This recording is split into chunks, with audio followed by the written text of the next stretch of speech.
ஆமென். இந்த காலை வேளையிலும் நம்முடைய தியானத்திற்காக ஆண்டவர் கொடுக்கிற வார்த்தை பிலிப்பியருக்கு எழுதின நிருபம் 2வது அதிகாரம் 5வது வசனத்தை நான் வாசிக்கிறேன். பிலிப்பியருக்கு எழுதின நிருபம் 2வது அதிகாரம் 5வது வசனம். கிறிஸ்து இயேசுவில் இருந்த சிந்தையே உங்களிலும் இருக்க கடவது. நம்முடைய சிந்தை எப்படி இருக்க வேண்டும் என்று ஆண்டவர் சொல்றாரு. கிறிஸ்து இயேசுவில் இருந்த சிந்தையே உங்களிலும் இருக்க கடவுள். இயேசு கிறிஸ்து எப்படி சிந்தித்தாரோ, இயேசு கிறிஸ்துவின் சிந்தனை எப்படி இருந்ததோ அப்படித்தான் நம்முடைய சிந்தையும் இருக்க வேண்டும் என்று வேதம் சொல்லுகிறது. கிறிஸ்து இயேசுவில் இருந்த சிந்தை அது என்ன? அதுக்கு பின்னால படிச்சீங்கன்னா நல்லா தெரியும். அவர் தேவனுடைய ரூபமாயிருந்தும் தேவனுக்கு சமமாயிருப்பதை கொள்ளையாடின பொருளாக எண்ணாமல் தம்மை தாமே வெறுமையாக்கி அடிமையின் ரூபம் எடுத்து மனுஷர் சாயலானார். அவர் மனுஷ ரூபமாய் காணப்பட்டு மரண பரியந்தம், அதாவது சிலுவையின் மரண பரியந்தமும் கீழ்ப்படிந்தவராகி தம்மை தாமே தாழ்த்தினார். இதுதான் கிறிஸ்து இயேசுவில் இருந்த சிந்தனை. கிறிஸ்து இயேசுவில் இருந்த சிந்தனை எப்படின்னா, அவர் தேவனுக்கு சமமானவர். தான் தேவனுக்கு சமமாய் இருப்பதை கொள்ளையாடின பொருளாக அவர் எண்ணவில்லை.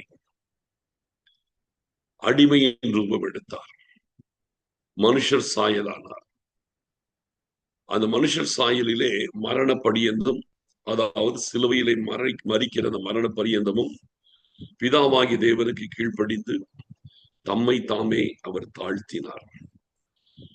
இதுதான் கிறிஸ்து இயேசுவில் இருந்த சிந்தை. அதாவது தன்னுடைய ஸ்தானம் என்னன்னு அவருக்கு தெரியும். தன்னுடைய ஸ்தானத்தின் அடிப்படையிலே அவர் சிந்திக்கவில்லை. தன்னுடைய ஸ்தானத்தை விட தன்னை தாழ்த்தி தன்னுடைய சிந்தனைகளை காத்து கொண்டார்.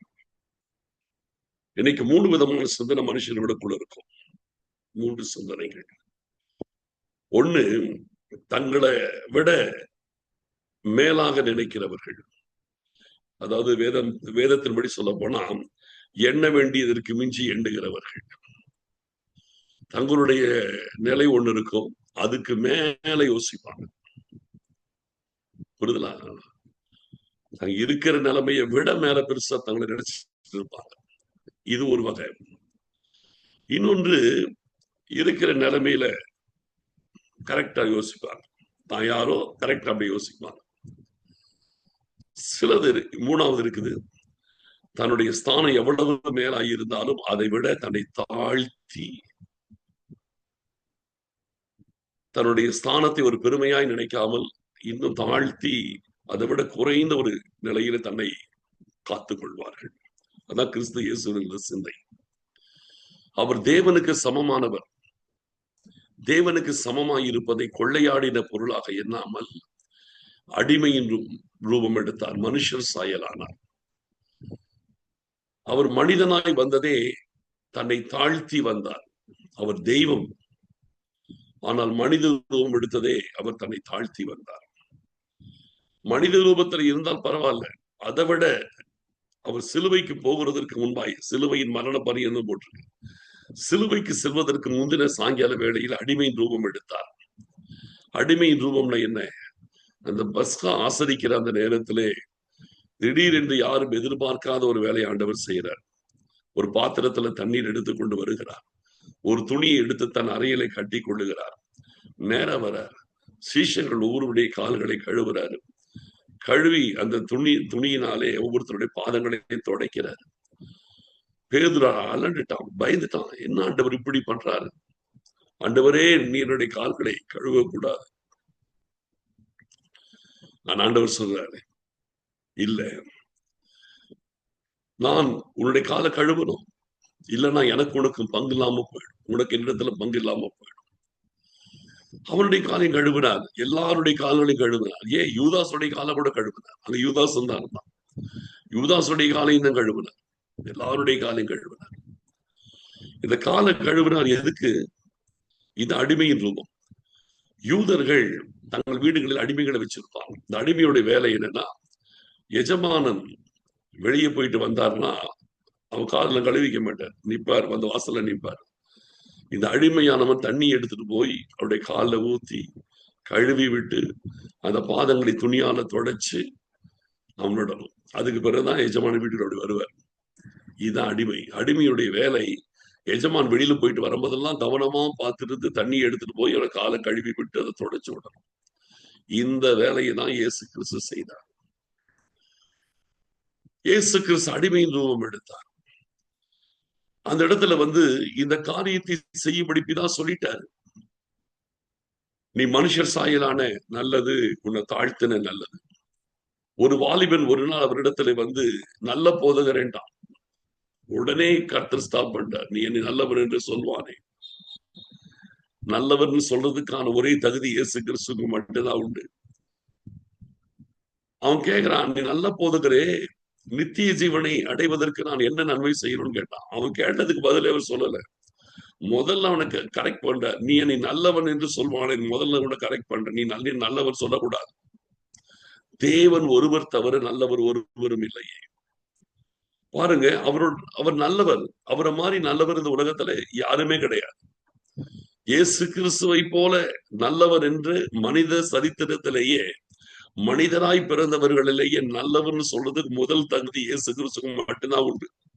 முதல் முழு தகுதி மட்டும் இல்ல, முதல் முழு தகுதி அவருக்கு மட்டும்தான் உண்டு. வேற யாருக்குமே கிடையாது. வேற யாருக்குமே நல்லவர் என்று சொல்லிக் கொள்வதற்கு வேற யாருக்குமே முழு தகுதி கிடையாது. எங்கேயாவது ஒரு தப்பு பண்ணியிருப்போம். அப்படிப்பட்டவரே தன்னை நல்லவர் என்று சொல்லவில்லை. தன்னுடைய ஸ்தானத்தின்படி, ஆமா நான் நல்லவர் தான், கரெக்ட், நான் எல்லா நன்மையும் நான் தான் செய்யறேன், எந்த கெட்டது நான் செய்யறது கிடையாது அப்படின்னு சொல்லிட்டு அதை அவர் ரிசீவ் பண்ணல. அந்த புகழ்ச்சியை, அந்த வார்த்தையை அவன் அட்ரஸ் பண்றதை அவர் ஏற்றுக்கொள்ளல, தடுக்கிறார், நிராகரிக்கிறார். ஏன்னா அவருடைய சிந்தனையில தன்னை நல்லவர் என்று கூட தன்னை அவர் சொல்லிக்கொள்ள அவர் விரும்பவில்லை. அவர் நல்லவர் தான், ஆனாலும் தன்னை அவர் நல்லவர் என்று சொல்லி ஒருவன் சொல்லுவதை அவர் விரும்பவில்லை. அதான் தன்னுடைய ஸ்தானத்திலிருந்து இறங்கி சிந்திக்கிறார். தான் தேவனுக்கு சமமா இருக்கிறதை அவர் நினைக்கல. கொள்ளையாடின பொருளாக அதை நினைக்கல. தான் நல்லவர் என்று அவர் இருந்தாலும் தன்னை நல்லவர் என்று ஒருவர் சொல்லுகிறதை அவர் ஏற்றுக்கொண்டல.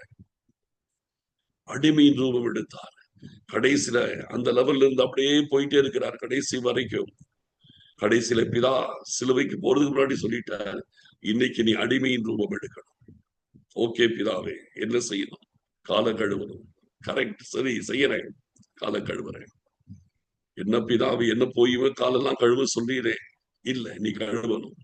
நீ அடிமையின் ரூபம் எடுத்தாதான் நீ சிலுவை மரணத்துக்கு பிறகு என்னுடைய அதிகாரத்தின் உச்சத்துக்கு நீ வர முடியும். நீ எந்த அளவுக்கு அடிமட்டத்துக்கு போறியோ அந்த அடிமட்டத்துக்கு போனாதான் உயர்ந்த ஸ்தானத்துக்கு நீ வர முடியும்.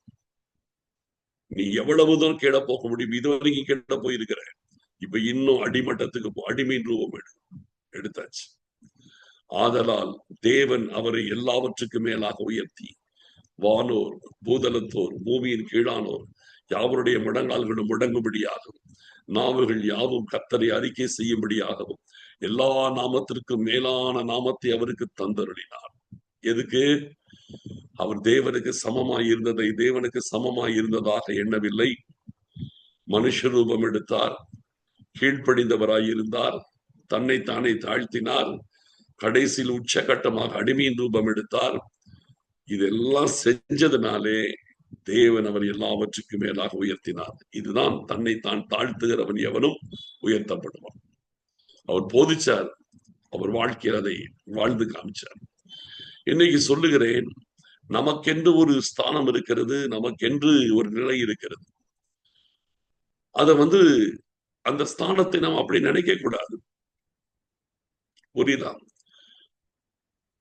நீங்க கர்த்தரால் உயர்த்தப்படுவீங்க. உயர்த்தப்பட்டாலும் உங்கள் சிந்தனையிலே ஒரு தாழ்மையான சிந்தனை இருக்கணும். கர்த்தர் நம்மை உயர்த்துவார், உயர்த்துவார், உயர்த்துவார். எவ்வளவு உயர்த்தினாலும் அந்த மனத்தாழ்மையை இழந்து விடக்கூடாது. எவ்வளவு தூரம் உயர்த்தினால் அந்த மனத்தாழ்மையை நம்ம இழக்கவே கூடாது. அந்த தாழ்மையின் சிந்தனை இருக்கணும். நான் சொன்ன இந்த மூணு காரியத்திலே நம்ம எண்ண வேண்டியதற்கு மிஞ்சி எண்ணுகிற அந்த நிலையில யாரும் இருக்கக்கூடாது. நம்முடைய ஸ்தானத்தை அப்படியே யோசிக்கிற நிலைமையில் இருக்கக்கூடாது. அதை பார்க்க நம்மை தாழ்த்தி நம்மை சிந்திக்கிற ஒரு சிந்தனை நமக்குள்ள இருக்கணும். தாழ்மையின் சிந்தனை. நான் யார் தெரியுமா அப்படின்னு இருக்கக்கூடாது. நம்ம என்னைக்குமே நம்முடைய வாழ்க்கையிலே நம்முடைய ஸ்தானத்தை விட நம்மை எளிமையாய் காத்துக்கொள்ளணும். கர்த்தர் நம்முடைய வச்சிருக்கிற ஸ்தானத்தை விட நம்ம இன்னும் தாழ்மையோடு ஒரு சிந்தனையில் நம்ம வாழணும். அதுதான் உண்மை. அந்த ஸ்தானத்திலே வாழ்வதுதான் உண்மை. அதுதான் கரெக்டான வாழ்க்கை. நம்மளை என்னைக்குமே எண்ண வேண்டியதுக்கு மிஞ்சி எண்ணக்கூடாது. அந்த மனத்தாழ்மை என்பது ரொம்ப முக்கியம். நம்முடைய வாழ்க்கையில் அது மிகப்பெரிய ஒரு ஆசீர்வாதம். அதுதான் நம்மளை உயர்த்தும். இன்னைக்கு கொஞ்சம் வாழ்க்கையில கொஞ்சம் உயர்ந்து வரும் பொழுது சிலர் ஆரம்பத்தில் நல்ல தாழ்மையா இருக்கிறாங்க. வாழ்க்கையில் கொஞ்சம் உயரும் பொழுது தங்களை உயர்த்த ஆரம்பிக்கிறாங்க. அதிகாரம் செலுத்துகிறார்கள், ஆதிக்கம் செலுத்துகிறார்கள், ஆணவமாய் நடக்கிறார்கள். அதுவே கடைசியில் அவங்களுடைய வீழ்ச்சியாய் மாறிவிடுகிறது. அதுவே உங்களுக்கு வாழ்க்கையில் வீழ்ச்சியா மாறிடுது. எவ்வளவு தூரம் நல்லா கவனிக்கணும். நம்முடைய எவ்வளவு தூரம் நம்மை தாழ்த்துகிறோமோ அதுதான் நம்முடைய உயர்வின் அடையாளம். ஆனால் உயர்த்தப்படும் பொழுது நம்முடைய சிந்தனையை தாழ்மையாய் காத்துப்படணும். நேற்று தினத்திலே நான் ஒரு சாயங்காலம் ஒரு சகோதரன், நம்முடைய சபையை சேர்ந்தவர் அல்ல, எனக்கு தெரிந்த ஒரு சகோதரன், ஒரு விசுவாசியர், அவர் வீட்டுக்கு என்னை ஜெபிக்க கூப்பிட்டு இருந்தார். போனேன். போய் அந்த இடத்துல உட்கார்ந்து பேசிட்டு இருக்கும் பொழுது அந்த இடத்துல அந்த வீட்டுக்குள்ள அது பெரிய பிளாட் அபார்ட்மெண்ட். அது அந்த அபார்ட்மெண்ட்ல உட்காந்து பேசி கொண்டிருக்கும் பொழுது போய் உட்கார்ந்த உடனே ஒரு பெண் உள்ள வந்தாங்க. ரொம்ப எளிமையான ஒரு பெண், ரொம்ப சாதாரணமா இருந்தாங்க. சாதாரண ரொம்ப ரொம்ப சாதாரணம். அவங்க ட்ரெஸ் கூட ரொம்ப இதா பாஷா எல்லாம் இல்லை. ஒரு அயன் பண்ணாத ஒரு ரொம்ப ஒரு சாதாரண ட்ரெஸ் தான் வந்து அப்படியே ஒரு ரொம்ப எளிமையா இருந்தாங்க வச்சுக்கலேன். அப்ப வந்துட்ட உடனே உள்ள நுழைஞ்ச உடனே அவங்க இவங்கதான் பாஸ்டர் வந்திருக்கிறாங்க. அவங்க இயேசு கிறிஸ்துவை அறிந்திருக்கிறாங்க. இயேசு கிறிஸ்துவை அவங்களுக்கு தெரியுது, புரியுது. ஆனா அவங்க இந்து குடும்பத்தை சேர்ந்தவங்க. ஆனா ஆண்டவரை நேசிக்கிறாங்க. அந்த வீட்டுல அந்த வீட்டுல இருந்தவங்களோட ரொம்ப சாதாரண ஒரு நபர் அப்படி பேசினாங்க. பேசிட்டு அவங்க இந்த வீட்டுல இருக்கிற சொன்னாரு, அம்மா நீங்க மீட்டிங்க்கு வாங்கினாரு. ஏதோ வரேன்னு சொன்னாங்க. அப்புறம் ரொம்ப சாதாரண எனக்கு இயேசு கிறிஸ்து ரொம்ப பிடிக்கும் நாங்க எல்லாம் சொன்னாங்க. சொல்லிட்டு உடனே அந்த நபர் எனக்கு என்னை காமிச்சு இவர்தான் பாஸ்டர் அப்படின்னு சொல்லி என்னை அறிமுகப்படுத்துறாரு. என்ன ரொம்ப அன்பா வணக்கம் நாங்க வணக்கம். அடுத்து சொன்னாங்க, பாஸ்டர் நான் போலீஸ் டிபார்ட்மெண்ட்ல இருந்தேன். நான் சப் இன்ஸ்பெக்டரா ஜாயின் பண்ணேன். அப்புறமா நான் இன்ஸ்பெக்டர் ஆனேன். அப்புறம் டிஎஸ்பி ஆனேன். நான் ரிட்டையர்ட் ஆகும்போது டிஎஸ்பி ஆகி இருந்து ரிட்டையர்ட் ஆனேன் அப்படின்னாங்க. எனக்கு ஆச்சரியமா இருந்தது. அந்த அம்மா பார்த்தா ரொம்ப சிம்பிளா இருந்தாங்க. ஆனா அவங்க சொல்றதுக்கு ஏற்ற மாதிரி ரொம்ப சாதாரணமா இருந்தாங்க. டிஎஸ்பியா ரிட்டையர்ட் ஆனா ஏன்னா ஆச்சரியமா பார்த்தேன். ஒரு டிஎஸ்பியா இருந்து ரிட்டையர்ட் ஆயிருக்கிறாங்க. ஆனா அவங்கள பார்த்து ரொம்ப இதா இருக்குது. இது அவங்களுடைய அறிமுகம். அடுத்தது எனக்கு ஒரு ஆச்சரியம் பாருங்க. இவங்க தன்னை அந்த அம்மா அப்படி அறிமுகப்படுத்திட்டோன்னு அப்படி நான் ஆச்சரியமா பார்த்துட்டு இருந்தேன். அடுத்தது என்னை அழைத்தாரே அந்த வீட்டுல இருக்கிற அந்த சகோதரன், அந்த அம்மாவை அடுத்த டைமென்ஷன்ல அவங்கள அறிமுகப்படுத்தினாங்க. எனக்கு ஆச்சரியத்தின் உச்சத்துக்கே போயிட்டேன். என்ன சொன்னாங்கன்னா, பாஸ்டர் இவங்க யார் தெரியுமா அப்படின்னா, இவரு அடுத்த லைன்ல ஆங்கிள் சொல்றாரு, இவங்க யார் தெரியுமா? நான் அப்படியே ஆச்சரியப்பா, என்ன பிரதர், இவங்கதான் நயன்தாராவுடைய மாமியார் அப்படின்னா. நயன்தாராவுடைய மாமியாரா? என்னடா நயன்தாராவோட மாமியாருங்கிறாங்கன்னு ஆச்சரியமா பார்த்தேன். உடனே அவரு சொல்றாரு, இவர்தான் அந்த விக்னேஷ் சிவன் அப்படின்னு அவருடைய கணவர் போல இருக்கு. அவங்களுடைய தாயார் இவங்கதான் நயன்தாருடைய மாமியார்னாங்க. எனக்கு மட்டுமே புரியல. அப்படியா? அப்ப அந்த இடத்துல பார்க்கும்போது எவ்வளவு ஒரு என்ன சொல்றதுன்னா பதவியில் இருந்திருக்கிறாங்க, பணத்தின் உச்சத்துல இருக்கக்கூடிய ஒரு சூழ்நிலையில் இருக்கிறவங்க. அந்த அம்மாட்ட பார்க்கும்போது அவ்வளவு ஒரு எளிமை, அவ்வளவு ஒரு எளிமை, ரொம்ப சாதாரணமா இருந்தாங்க. அவங்களுக்கு அந்த ஸ்தானத்தையே அவங்களால காட்டிக்கல, ரொம்ப சாதாரணமா இருந்தாங்க. அவங்களுடைய பணத்தையோ பணபலத்தையோ அவங்களுடைய பதவி எதுவுமே இல்லை, ரொம்ப சிம்பிளா அப்படி பேசிட்டு போனாங்க. அப்ப எனக்கு ஆச்சரியமா இருந்தது. அப்போ எப்படின்னா நம்முடைய வாழ்க்கையில அந்த எளிமை, அந்த தாழ்மை என்பது நடைமுறையிலே நம்முடைய வாழ்க்கையிலே காணப்படும். நடைமுறையிலே நம்முடைய வாழ்க்கையில நம்முடைய சிந்தனை தான் நம்முடைய வாழ்க்கையில பிரதிபலிக்கும். நாம் எப்படி சிந்திக்கிறோமோ அதுதான் நம்முடைய வாழ்க்கையில பிரதிபலிக்கும். நம்ம சிந்தனையில மனத்தாழ்மையா இருந்தோம்னா நம்முடைய தோற்றம் எளிமையா இருக்கும், நம்முடைய பேச்சு எளிமையா இருக்கும், நம்முடைய பழகுவது எளிமையா இருக்கும், எல்லாமே எளிமையா இருக்கும். நமக்குள்ள அந்த பெருமையான வந்துச்சுன்னா அது எல்லாத்திலையும் பிரதிபலிக்கும். அது ஆண்டவரை விட்டு நம்மளை தூரமா கொண்டு போய் நிக்க வச்சிடும். அது கிறிஸ்துவுக்கு பயன்படுத்துவதில் நம்மை தடுத்துரும். என்னைக்குமே தேவ பிள்ளைகள் கிறிஸ்து இயேசுவில் இருந்த சிந்தனையில இருக்கணும். அதான் நம்முடைய ஸ்தானத்தை விட நம்மை தாழ்மையோடு நம்மை குறித்த சிந்தனை நமக்கு இருக்கணும். அதுதான் ஆண்டவருக்கு பிரியமானது. கிறிஸ்து இயேசுவில் இருந்த சிந்தையே நம் ஒவ்வொருவருக்குள்ளும் காணப்படட்டும். ஜெபிக்கலாம். ஸ்தோத்திரம் ஆண்டவரே, எங்கள் அருமையான பரிசுத்தம் உள்ள பிதாவே, தேவரே, இந்த காலை வேளையிலும் கிறிஸ்து இயேசுவில் இருந்த சிந்தையே எங்களிலும் இருக்க கடவுளப்பா. எங்க தேவனுக்கு சமமாய் இருந்தும் தேவனுக்கு சமமாய் இருப்பதை கொள்ளையாடின பொருளாக எண்ணாமல் அடிமையின் ரூபம் எடுத்து மனுஷர் சாயலாகி மரண பரியந்தம், சிலுவையின் மரண பரியந்தம் கீழ்ப்படிந்தவராயிருந்து உங்களை நீங்களே தாழ்த்தினீங்க. அதனால் தேவனாகிய கர்த்தருடைய எல்லாவற்றுக்கும் மேலாக உயர்த்தினது போல நாங்களும் தாழ்மையாயிருந்த உயர்வை காண எங்களுக்கு கிருபை செய்யுங்கப்பா. நாங்கள் உயர்த்தப்படும் பொழுதும் எங்கள் தாழ்மையை காத்துக்கொள்ள எங்களுக்கு கிருபை கொடுங்கப்பா. உடைய கிருபையினால் நாங்கள் எப்பொழுதும் மனத்தாழ்மையோடு வாழ கர்த்தர் எங்களுக்கு உதவி செய்யுங்க. உடைய வார்த்தையின்படியே நாங்கள் வாழ கிருபை கொடுங்க. அர்ப்பணிக்கிறோம். துதி கன மகிமை யாவற்றை நாங்கள் உமக்கு செலுத்துகிறோம். இயேசு கிறிஸ்துவின் மூலம் ஜெபிக்கிறோம் நல்ல பிதாவே, ஆமென். என் ஆத்துமாவே கர்த்தரை சோத்திரி, என் முழு உள்ளமே அவருடைய பரிசுத்த நாமத்தை சோத்திரி. என் ஆத்மாவே கர்த்தரை சோத்திரி, அவர் செய்த சகல உபகாரங்களை மறவாதே. ஆமென், ஆமென். கர்த்தர் தாமே ஒவ்வொருவரையும் ஆசீர்வதிப்பாராக. இன்று இரவு 9 மணிக்கு நடக்கிற ஜெபத்தில் யாவரும் தவறாமல் கலந்து கொள்ளுங்கள். மீண்டும் நாளை காலை 5:30 மணிக்கு கர்த்தரை துதிப்போம். கர்த்தர் தாமே நம்மோடு கூட இருக்கிறார்.